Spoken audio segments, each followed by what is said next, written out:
In other news today, we head to the United States now, where a state of emergency has been declared in Southern California as Tropical Storm Hilary bears down, bringing torrential rain. 9 million people are under flash flood warnings. It's extremely rare for California to experience a tropical storm inland. Usually they pass further out to sea.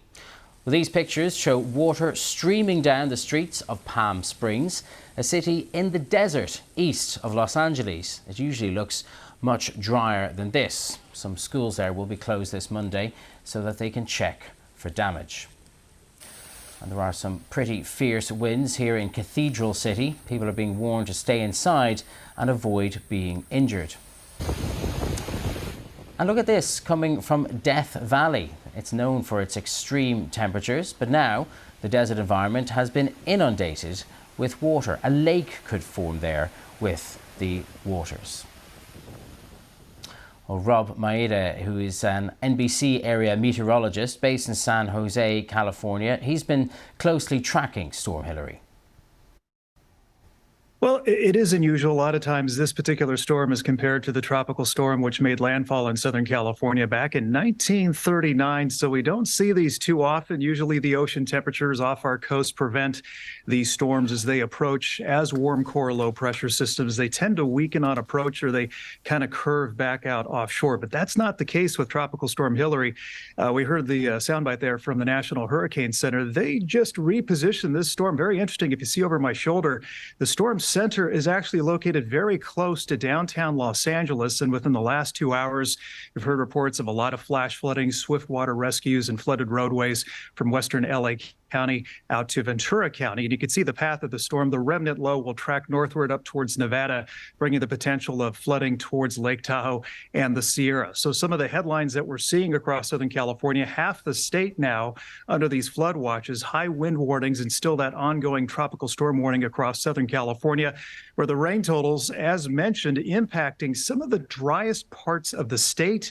In many instances, some locations up in the high deserts or even the famous Death Valley, seeing more rainfall coming down in just a few hours' time than is typically seen in an entire year. So you throw that much rainfall down, even in a city setting, let alone in a mountain and desert setting, you're going to see the potential for some very destructive flash flooding like we're seeing across California tonight. Yeah, how equipped is California, or these parts of California, to deal with flooding like this? We were mentioning there Palm Springs. It is a desert city, and yet it's been deluged. And Death Valley, as you mentioned there, it's going to have so much rain. We understand that a lake could emerge within it. Yeah, it will be interesting. I think tomorrow morning, once the skies clear, I think you will see a lot of these lakes forming in these areas that kind of sit like a bowl, so the water really has nowhere to go, like up around Death Valley, for example. Now, this particular storm, thanks to our partners at the National Hurricane Center, was fairly well forecast days in advance.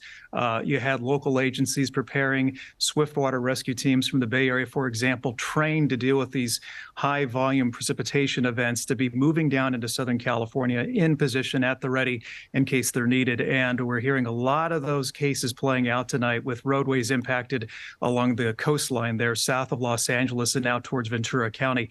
I think as we get more news at daybreak tomorrow morning, we're going to hear more of these landslides and rock slides, and a lot of roadway impacts between Southern California out to Las Vegas, and between California and Arizona as well. How long do we expect the storm to last?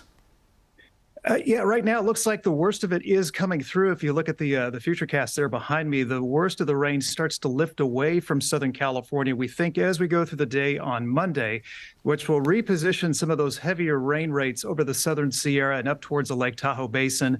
That's where the majority of tomorrow's flood watches will be in effect. Now, the top concern, we've had a lot of larger wildfires, as has been covered in the news over the last couple of years. These heavy tropical rains with high rain rates at times could set up over those burn scars, which will renew the risk of debris flows and enhanced landslide risk in those areas as these rains transition up towards the Sierra.